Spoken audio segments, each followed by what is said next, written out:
I mean, not just a client, but an old friend. I'm telling you, Rob Gehring. Hey, big guy. How are you?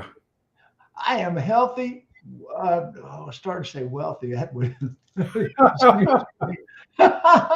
I'm doing well. How about yourself? Life is good up here in Ohio.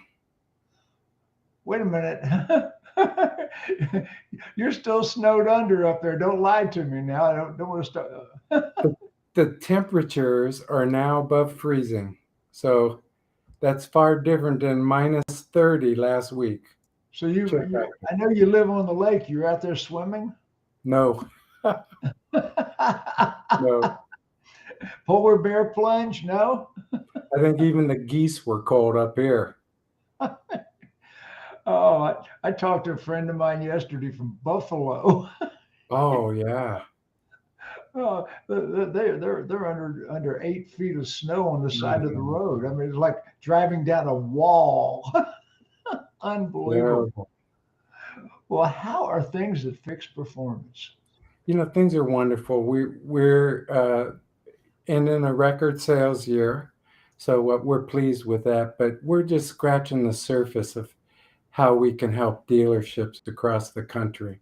Now, I advertise that dealers are leaving $1 million a year on the table. I mean, now we don't want to do the whole broadcast about that, but how can you improve a dealership $1 million a year? There's so many ways, but in the course of just hitting on a few, customer pay pricing.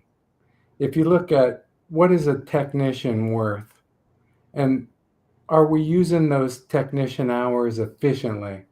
So when you're looking at scheduling and what are the charges and what does the market allow, and are we do we have a good parts department that has what we need, and get all of those links, the scheduling, the customer intake. Are we throwing, Warranty audits. oh, what do they need for their vehicle to be safe? Vehicles right now are over 12 years old on average in America. Not Cuba, in America, the United States. These cars are over 12 Not years old Cuba. on average. In the USA, where we live, cars are on the road more than 12 years average. Yes.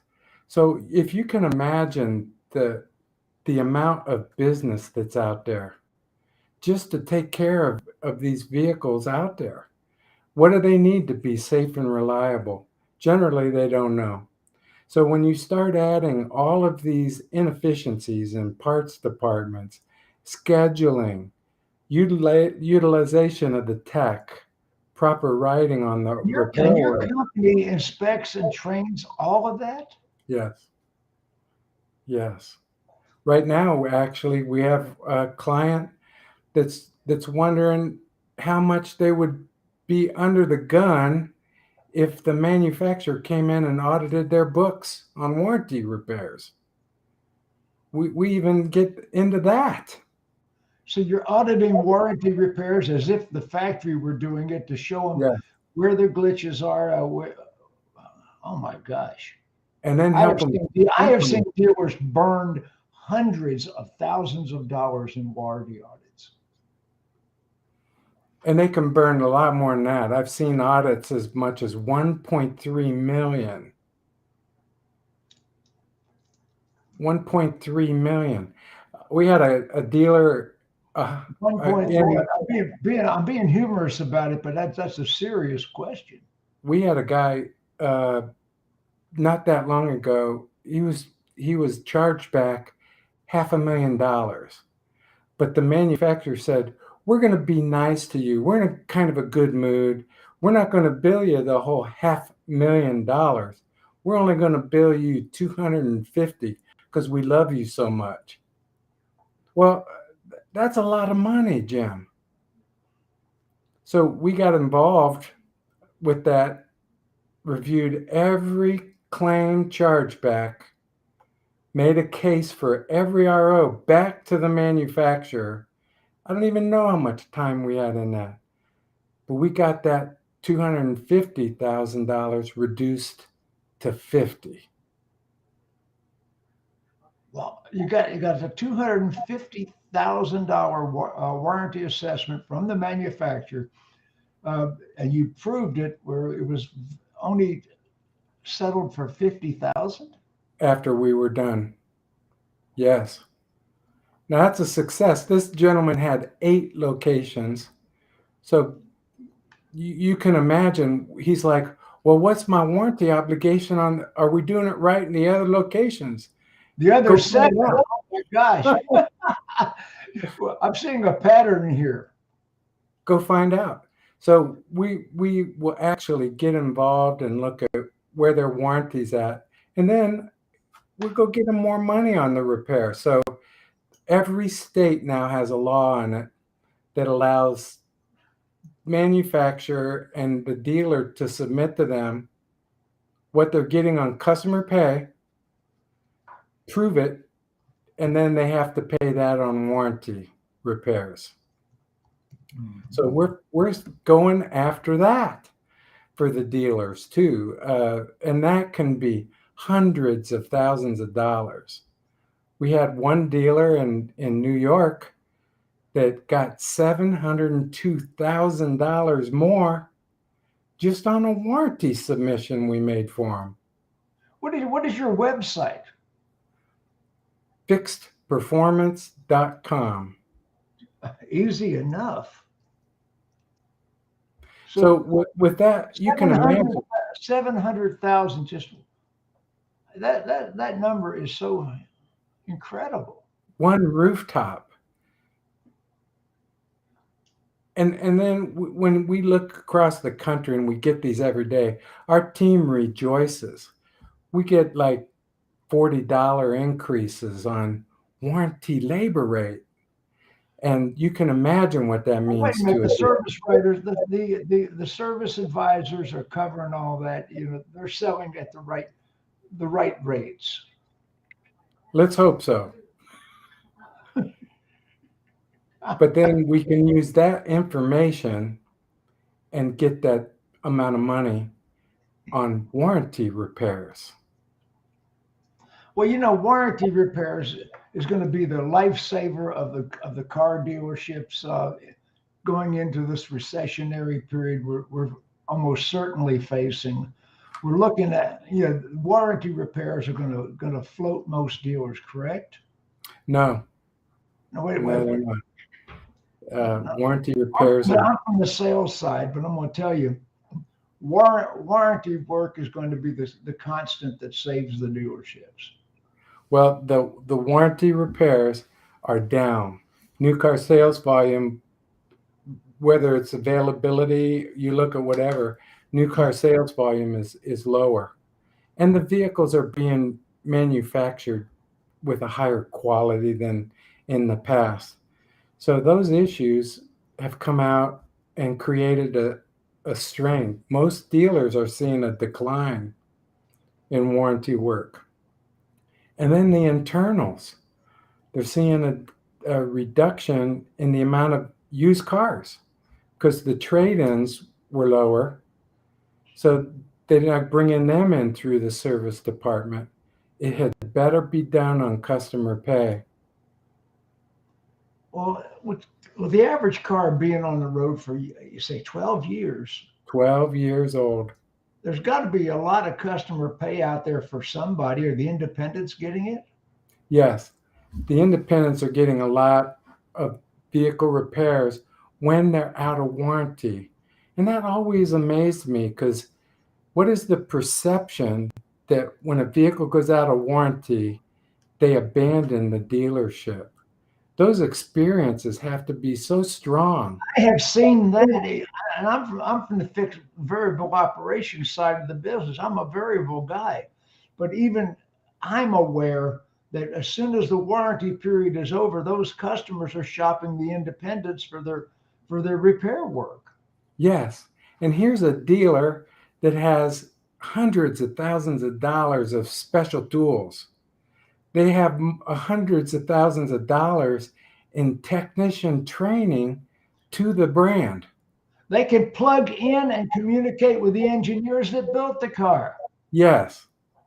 And yet no one is using those advantages real effectively. They're not They're great. communicating those advantages. The consumers don't understand that. Yes. And then they might pay an independent person 3 hours for them to figure out what tool to use to replace the tool that the manufacturer designed to do the repair. It's absolutely dealer advantage to do the repair for Well, I'm the. a bit of a mechanic myself. You didn't realize that. I could pull the average car out under a tree limb and pull the engine. Seriously, I'd There love are to people, see that. there are people out there that believe that. Yeah, you can pull the engine on a tree limb and change the spark plugs, set the timing, and you're ready to go. There are some advantages, though, that I think are out there in the market that help the dealers and does build the warranty work. And Jim, that's safety recalls.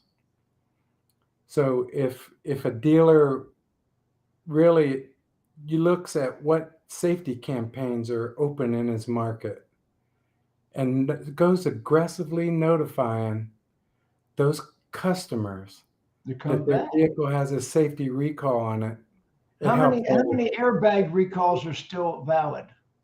Oh, there are thousands and I'd say millions across the country. And then a lot of them are recalled more than once. And the dealers are not contacting these people? No, generally they do not. Now, a lot of dealers with business development centers and all of this, these lists are available by the manufacturer that says, here's the vehicles in your market that has safety campaigns. Why aren't we contacting them? So your company is making the dealers aware of this and As and a and, tool to build business. and consulting them as a tool to build business. But so wait a minute. Say I'm with Honda Motor Company. I'm a Honda dealer. Honda publishes a list of all open recalls on Honda vehicles, whether I sold them or not. Yes. And Honda, you mentioned that casually. Honda sent out. I really respect what they do include on their list. They even include the cell phone numbers of the customers where they have them. So dealer could Whether text. you sold them or not, Yes. the sales department can use that information. Well, open safety campaigns. Now, Honda did something I thought was really terrible at first, but boy, did it work. They sent out postcards on when they had some airbags that were critical injuries. And they sent out postcards of this lady that had just pieces of metal in her face from a airbag defect. Takata. Said, get into your dealer and get those fixed. Well, they came. But I was at one Honda store one time, Jim. They were slow. And I said, are you working the open safety campaigns? Well, no. He had 5 on the lot that had 5 vehicles on the sales lot with recalls. Then he had that list. So I go, Now, look, now you're back tech. up a second. Wait. Back up a second. The dealer had five vehicles in stock on the used car lot that had open safety recalls that they could put them in the shop right now and collect. Yes. And some were new, brand new vehicles.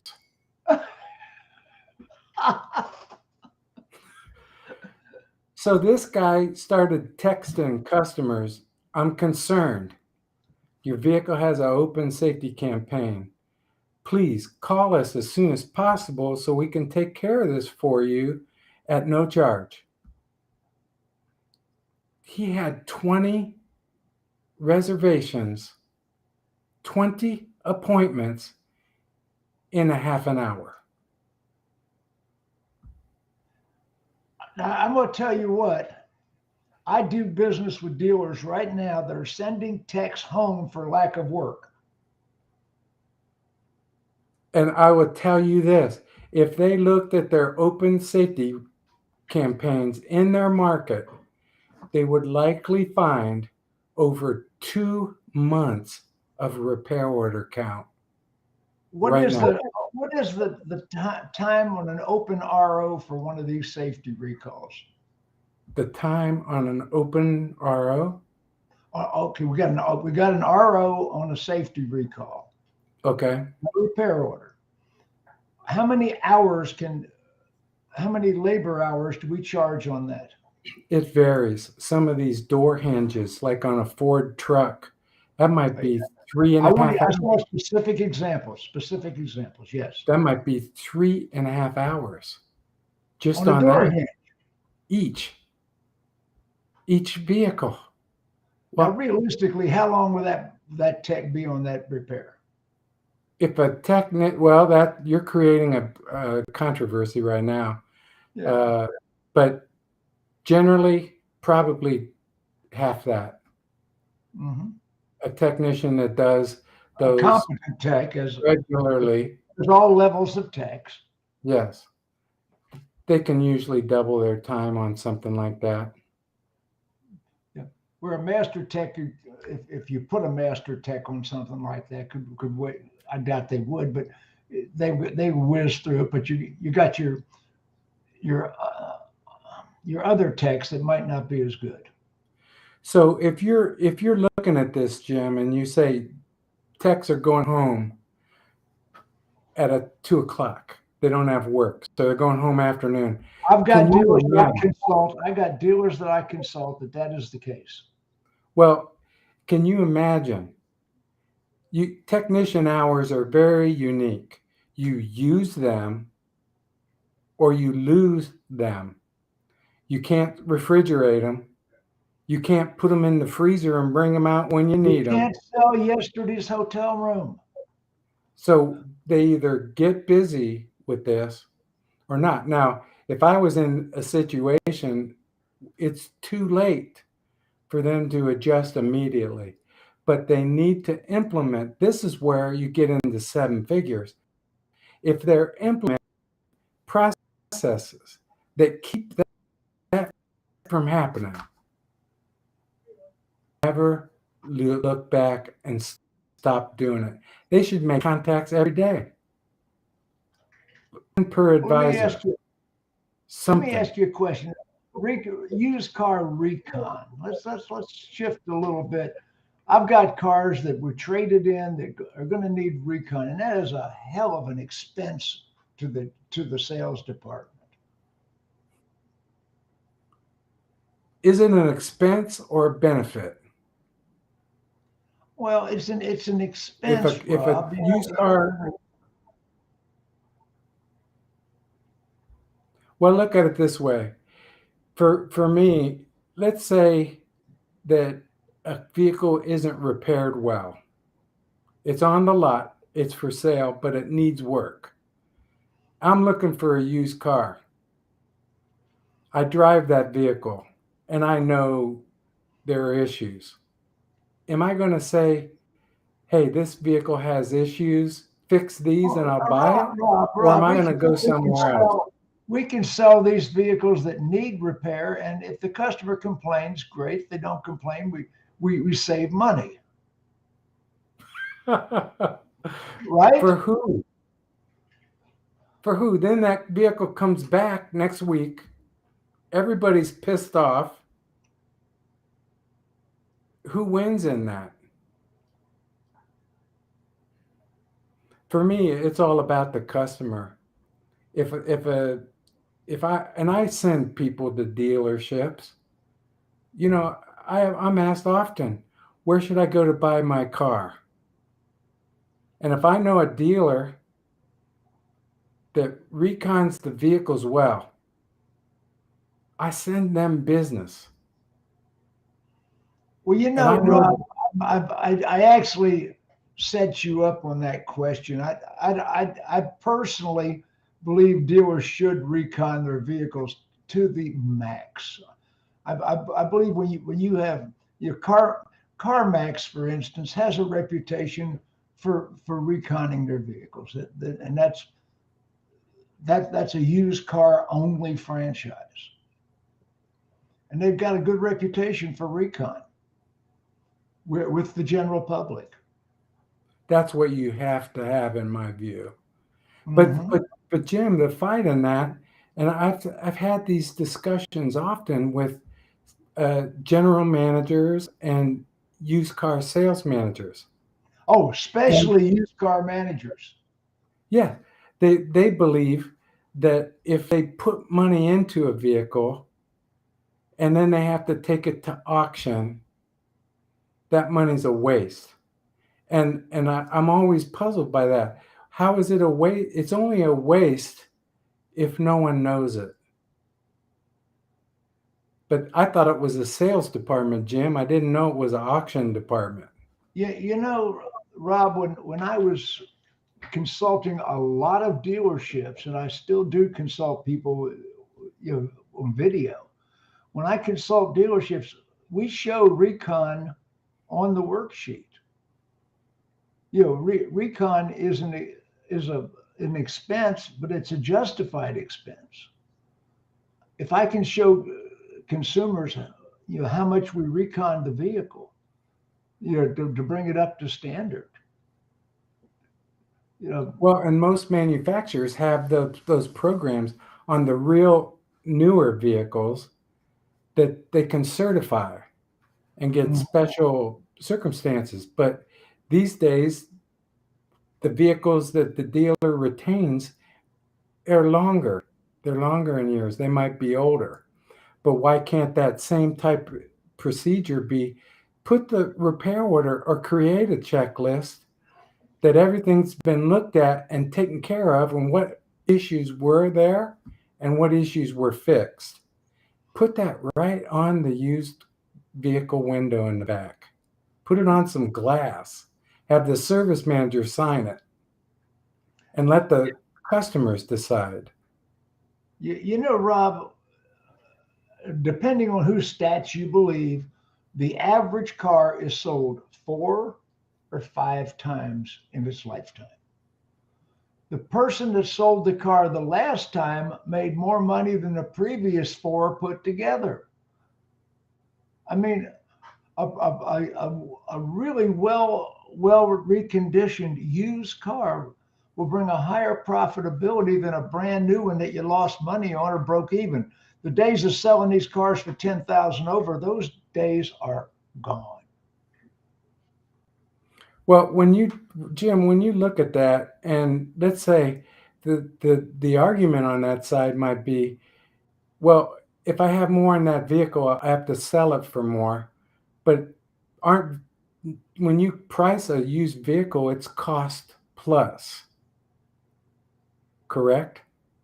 It's cost plus always. Well, see, one of the problems we're dealing with today is the used car manager put too much money in the used car to placate the new car manager, because the used car manager calls up and says, "Look, I got your appraisal figure on this trade in, but I can't make a deal without another $600." And the used car manager said, "But it's not worth another 600, but I need it to make the new car deal." So they put $600 too much. Now get this, Rob. A new car depreciates 1 time a year. A used car depreciates 52 times a year. A used car depreciates weekly. A new car depreciates 1 time a year. And But for me, when you look at the used vehicle, if it's right, it's on the lot, those vehicles will sell more than vehicles that are put on the lot the dealer knows needs work.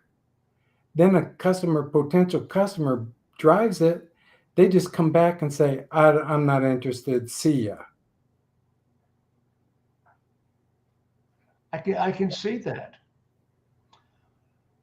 Rob, what else does fixed performance do that we need to talk about? I mean, I am intrigued we are about to see a glut of used cars. Used car values are dropping like a rock. I mean, this was predictable. Credit is in a crisis. Experience says that delinquencies are at an all-time high for the last since 2008 anyway. I mean, all of a sudden we have delinquencies, repossessions. We're seeing people had previously great credit. Their credit is ruined. People that paid $20,000 too much for a car last year are giving it back to the banks. We're seeing a glut of used car. Carvana, they are rumored to have 70 million or 70,000 used cars in stock. If they have 70,000 used cars in stock and the banks dump all of that, and they do go bankrupt, and they do dump all of that money into the marketplace, what happens next, Rob? Their values are going to continue to decline. Then when people want to trade the vehicle in and they're upside down $15,000, $20,000, they can't go in and then pay a higher interest rate on top of it. And I got another stat for you that while we're doing stats a second, 76%. Now this is according to Experian. 76% of new car loans are over 72 months, or car loans in general are over 72 months. 18% of those loans, of all loans, are over 84 months. Wow. We got credit unions out there financing 104 months. Here's what I think is going to happen, and cars. The sales department is going to face a lot of challenges this next few years. They're going to face a lot of challenges, but a well-run fixed ops department, a well-run, organized, highly trained fixed ops department that uses every advantage, warranty submissions, scheduling, tech efficiencies, parts departments, body shops.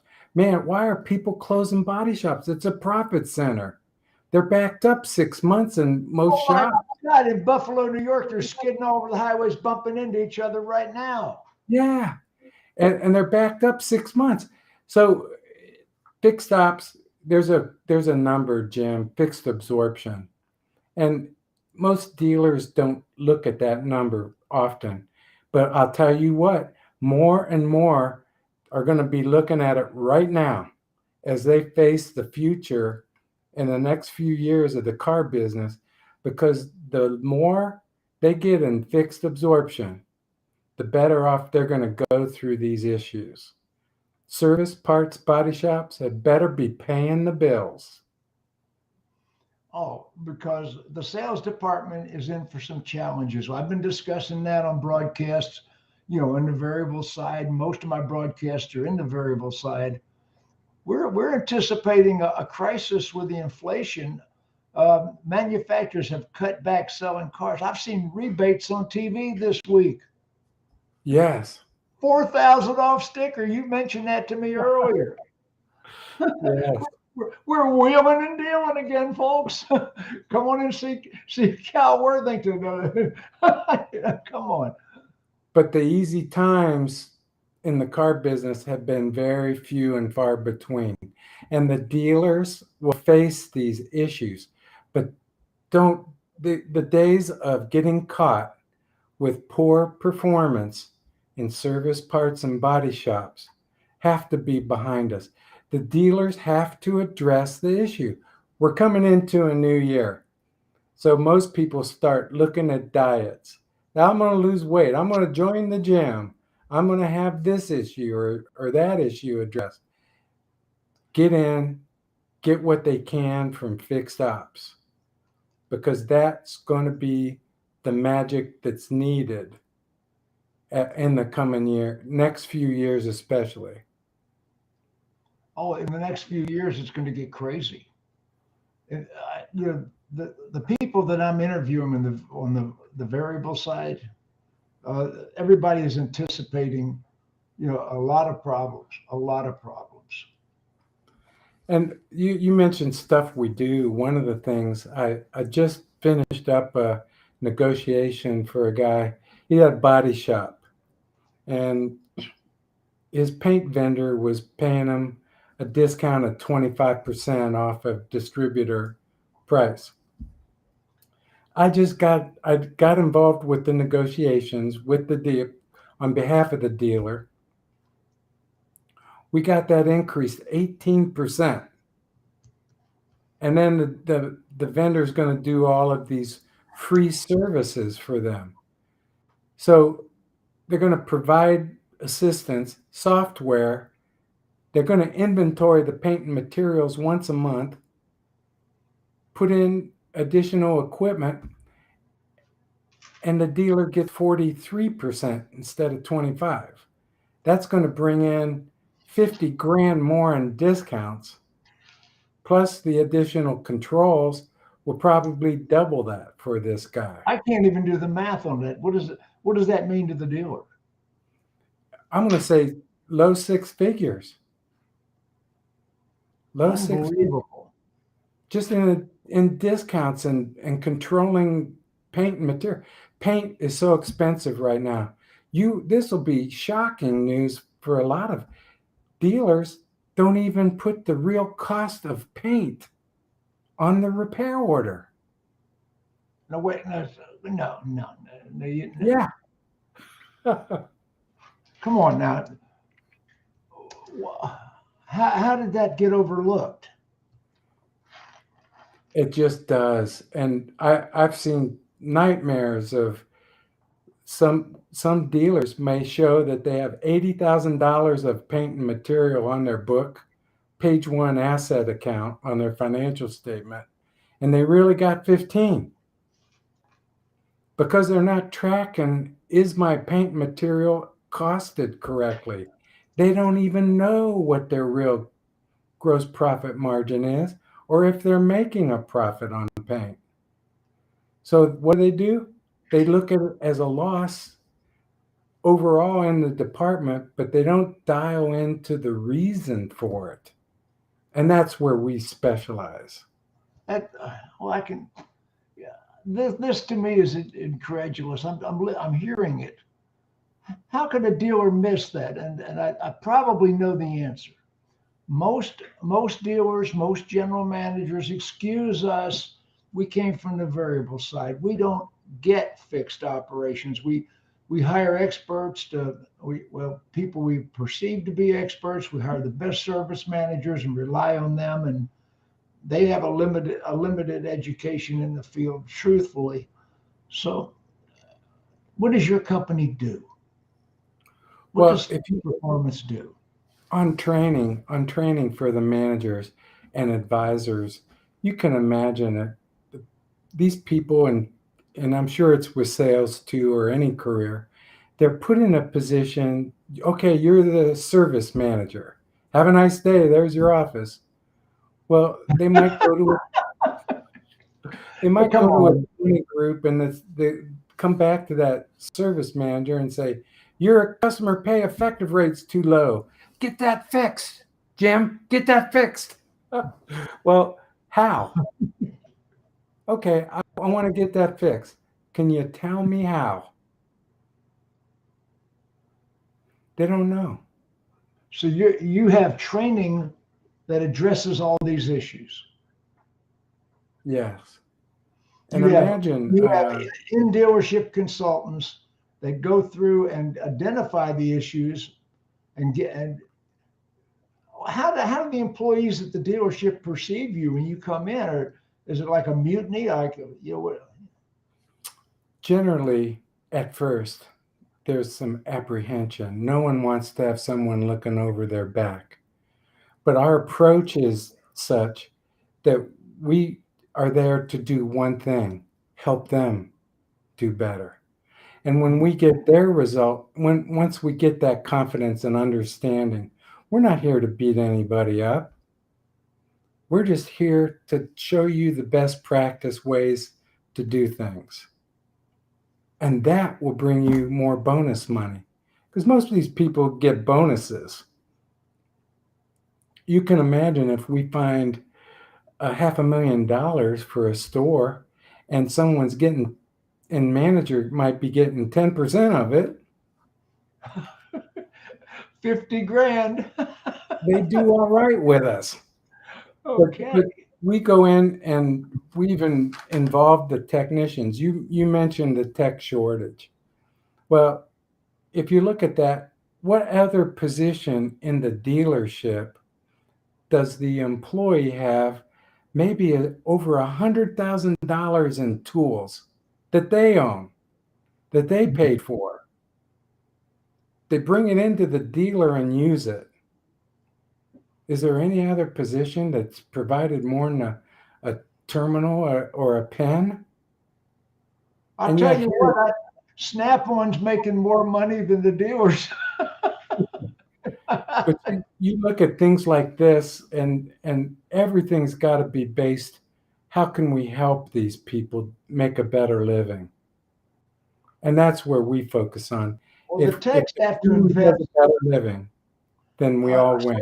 A salesperson needs to invest in a pen. A technician, my son, who is a technician at a franchise dealership, just bought a $10,000 toolbox. And That's that my point exactly. and he told me, he said, Dad, that's not the best toolbox in the shop by the long shot. He said, some of these guys have toolboxes that do this. What? you know, you could live in some of these toolboxes. But Jim, when we get into the nuts and bolts of this business and how it works, you could ask him a question like special tools that the manufacturer ships in.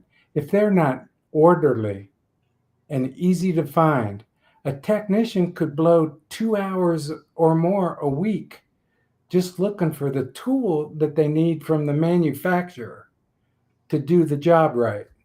One of the Christmas presents we just gave him. Now, my son is a tech in a franchise dealership.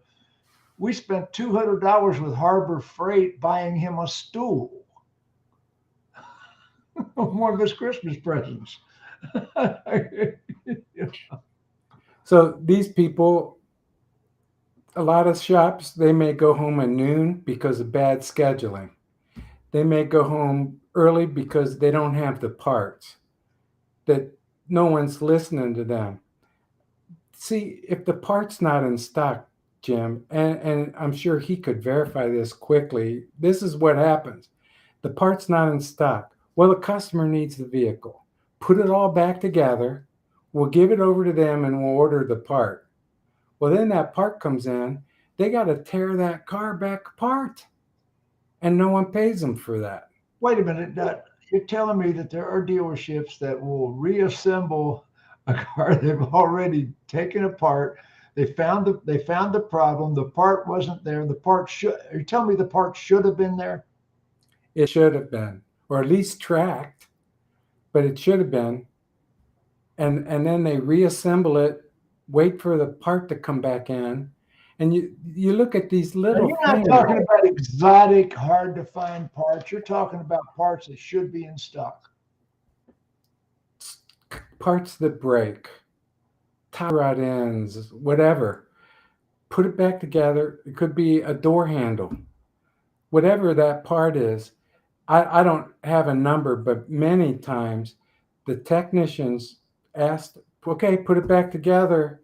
Well, I think a lot of dealers are afraid of obsolescence. I mean, if they overstock in parts, all of a sudden they got obsolete parts. They can't do anything with them. But How if many, that part's how many not there, dealers? if that part's not there, Jim, then you're going to lose at least 15 minutes of production per part. Okay, okay. So you can do the math, and again, you can't refrigerate tech hours, right? You use No, them or they're wasted. So the parts department needs to track every time a tech asks for a part. And if that part is asked for more than a few times in 6 months, that part should be in Now, stock. this is something that your company teaches. This is Yes. something that your company helps to do or track. This Yes. is, your relationship with Fixed Performance will end a lot of these problems. You never can say everything, but many of these problems, a certain significant savings to the dealer, and a certain additional profitability. Yeah. Now you can imagine parts. If no one's looking, and generally that's the case, Mm-hmm. they might have $500,000 in inventory that hasn't sold in over a year. What do you do with it? Dust it. What do it's you mean, Dustin? it's trash. You got to deal with that. But you got to aggressively get rid of that and bring in the stuff that's breaking now, the stuff that's hot Okay. now. Once again, that's something your company does. When you say the average dealer is leaving $1 million a year on the table, that's part of the $1 million. Yes. Imagine if they have the right inventory, tech comes to the counter, and 90% of the time the part is pulled off the shelf and the vehicle's fixed. We That's know what efficient. breaks. We know what breaks. Matter of If fact, we we probably know what's going to break. if we track it, we do know what breaks. If we don't, we're then imagine if the part's not there, the parts guy, imagine the time that they spend trying to track it down. Do open recalls pay less than traditional labor?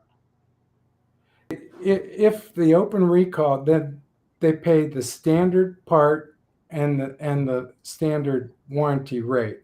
But that is another controversy because when the recall's made, all of a sudden the manufacturer generally believes, oh, that repair can be done faster. So let's Oh, cut they the cut the repair labor hours off. So that time. they cut the labor hours.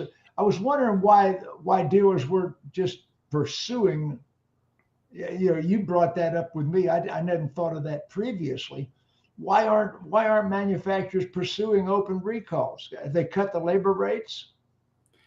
Yeah, they cut the parts price, the amount of time it takes to do the repair. Generally, not everybody, but pretty much they do. Have they cut it unreasonably or marginally unreasonably? Where are they at in that?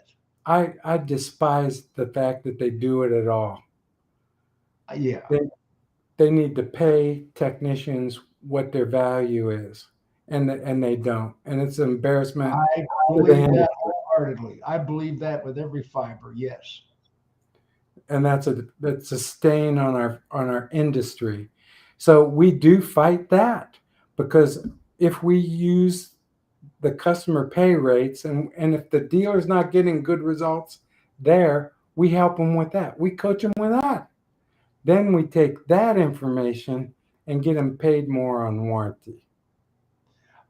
I forgot to ask you, is your phone number 419-433-8219? That's the office, yes. That's and www.fixedperformance.com. That's your website. Absolutely. So to get a hold of you, I've got the ticker running across the screen almost the entire broadcast. If somebody calls you, what will you do? Somebody calls you up and says, "Hey, Rob, hey, Rob's employee, I got an inquiry. I'd like to know what you can do for my service department." And you say, What first of all, conversation would be what do they need? What's going on with them? First part of that, Jim, is listening. There's no cookie cutters in this business.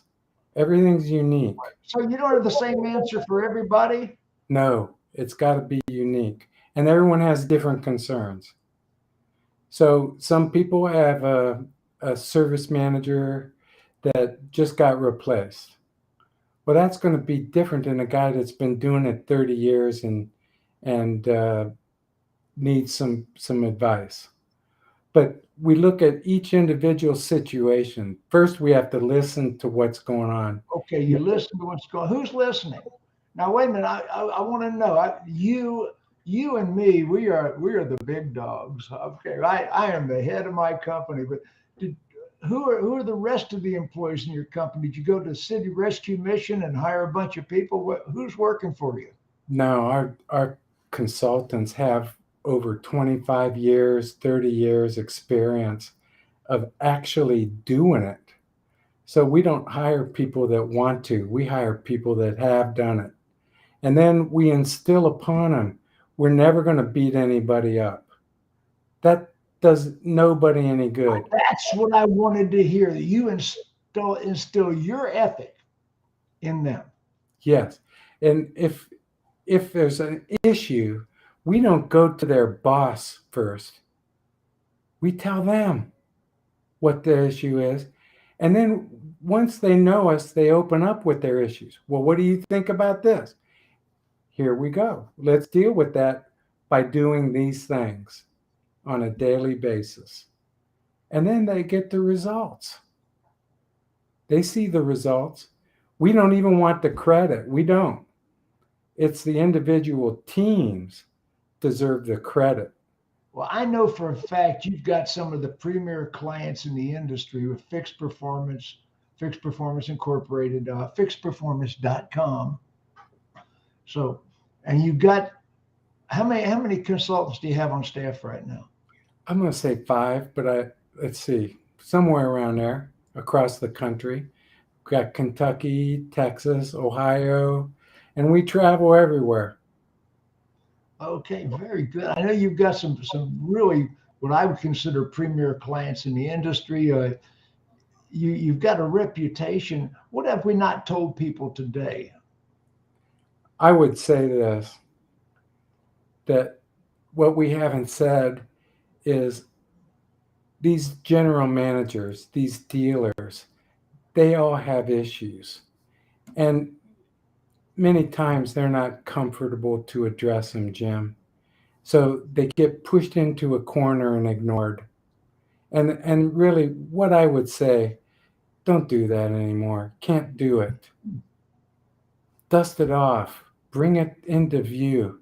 Talk with us. We'll tell you if you're doing great. I remember one time a Cadillac dealer over here, one of my first clients, he told me how good he was. And I said, you're so good. I would love to come to your dealership to watch your team work. You're that good. I want to learn something.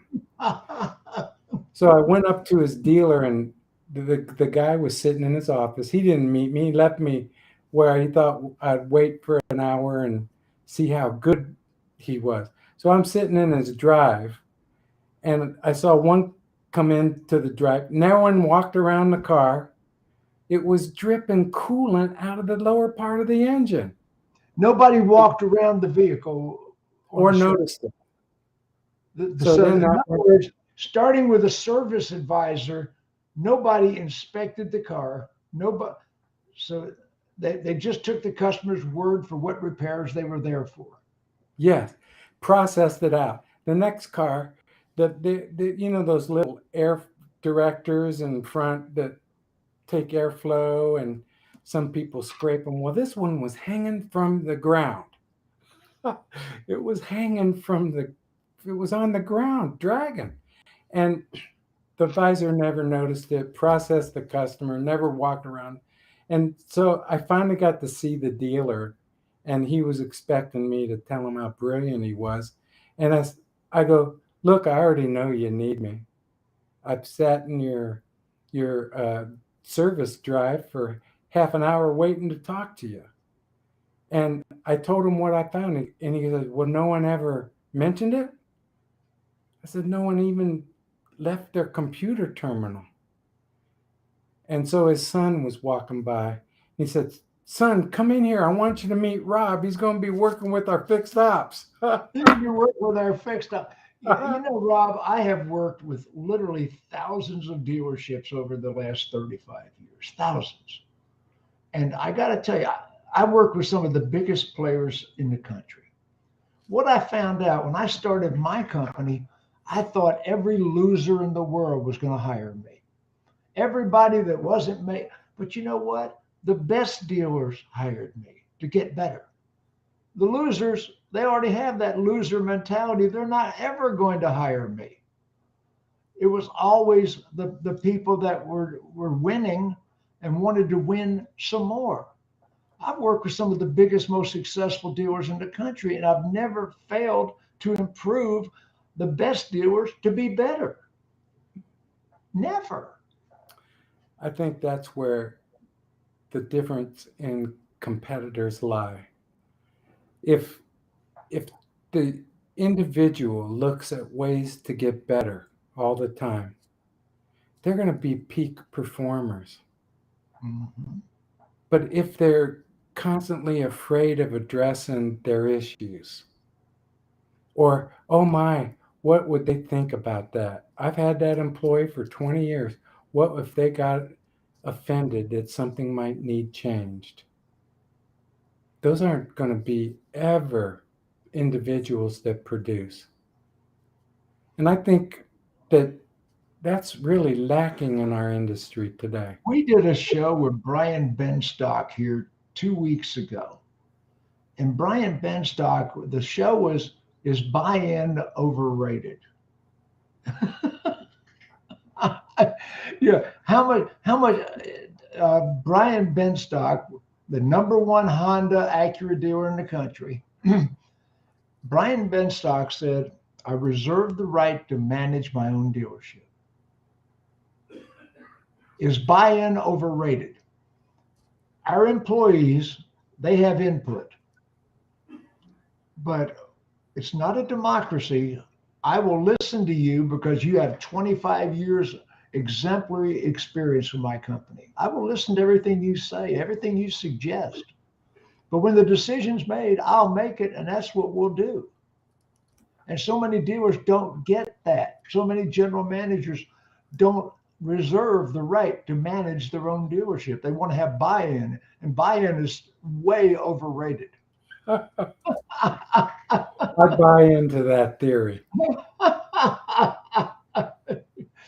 Yeah, I have the utmost respect for Brian Benstock as a visionary, and he got that from Paul Nygaard from the Larry Miller dealerships.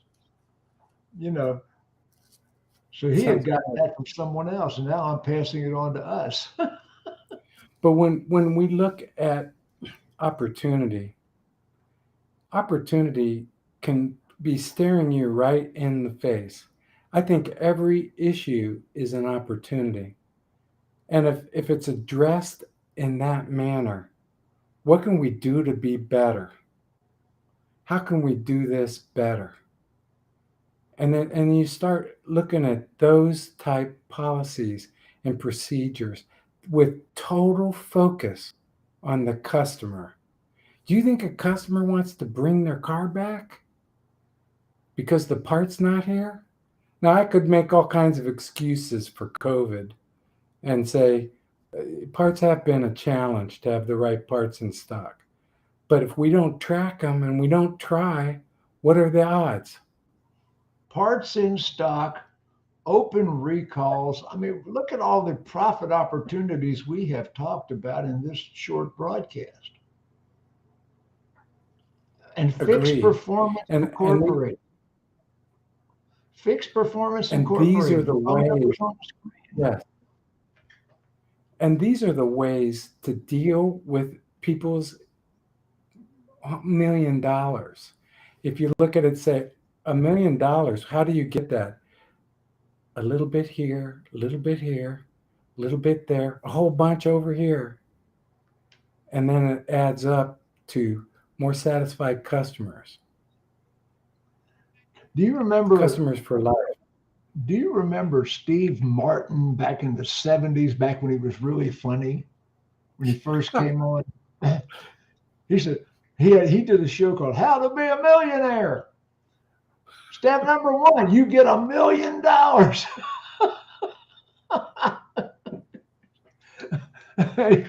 Step number one, you get $1 million. you know. But I remember one time I was talking to a farmer and I said, how do you do this? If a farmer plants, fertilizes, all the effort, all the energy, all the money and fuel and everything, puts crops in the field, and then the rain is perfect, the weather's wonderful, and they have a lot of crops. The price of the crops drop. So then if the weather is terrible and dry and drought conditions, they hardly have anything to harvest, the price shoots up, but they have no crop. I go, how do you make money? And he told me something very wise.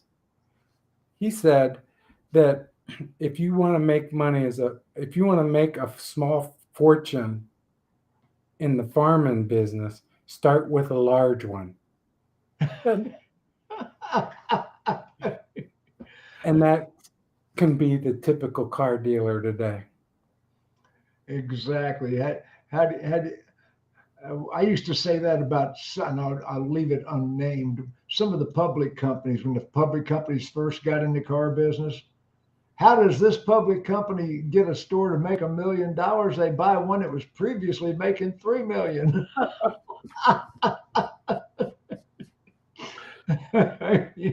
And these are the things that really wise dealerships need to focus on right now. What can I do to get fixed ops paying more of the bills? And if that number is below 100, can you imagine that the dealership doesn't have to sell a car to bust even? But you know what I'm seeing that you just put in my mind? If warranty work is going down, I can see the manufacturers looking for profit centers are going to go after warranty audits. When the sales start getting to be a struggle, they go after warranty audits.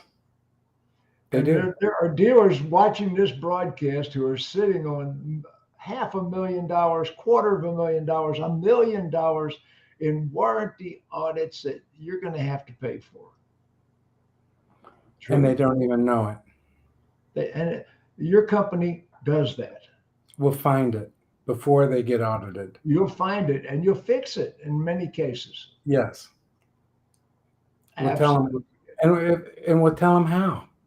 And if they need us to implement it, we can implement the changes for their staff. Make sure it's all right. Fantastic. And then you have to follow up every now and then too, because it'll go away. Warranty people that do these submissions, does anyone even ever talk to them? No. No. In the car business, it's as fearsome as an IRS audit is to an individual.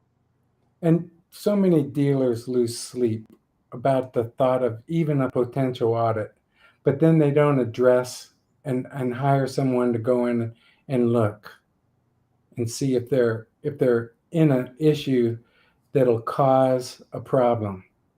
Best find out.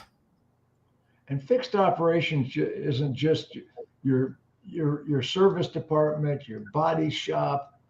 Look at all the different aspects of what you're looking at. Your parts department. Yes, there's so much there. Well, this has been. I learned a lot in this broadcast. If we can get more dealer principals to take a look at their fixed operations. I mean, because we mostly come from variable. Most of us. I was an executive manager in a dealership, and I was absolutely afraid of what went on the other side of the wall. That's why I never bought a dealership. Even though I was an executive manager, I didn't want anything to do with the fixed operations because I didn't know anything about it.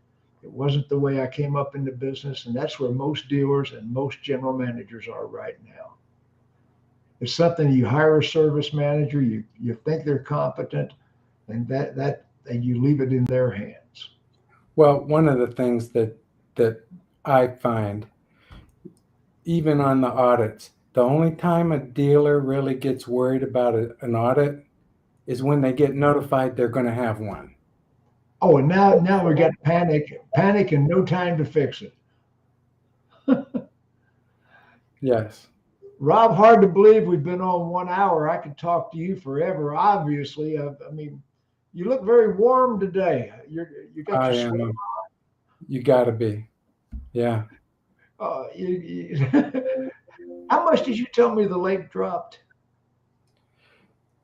Lake Erie went down 7 feet in level just in our area. With the wind 7 chill. feet. Minus 30 last week. Minus Was not 30. good. I can't even comprehend that. You know Yeah. how you know how to get your car ready for winter when you live in Ohio? Stay You be inside. sure you be sure you have good snow tires on it. You get on the road, you point it south, and you don't stop until you see palm trees. I'm tempted to buy into that, Jim. Wave goodbye to the audience, Rob. Say goodbye. Goodbye. Have a wonderful day. A great new year.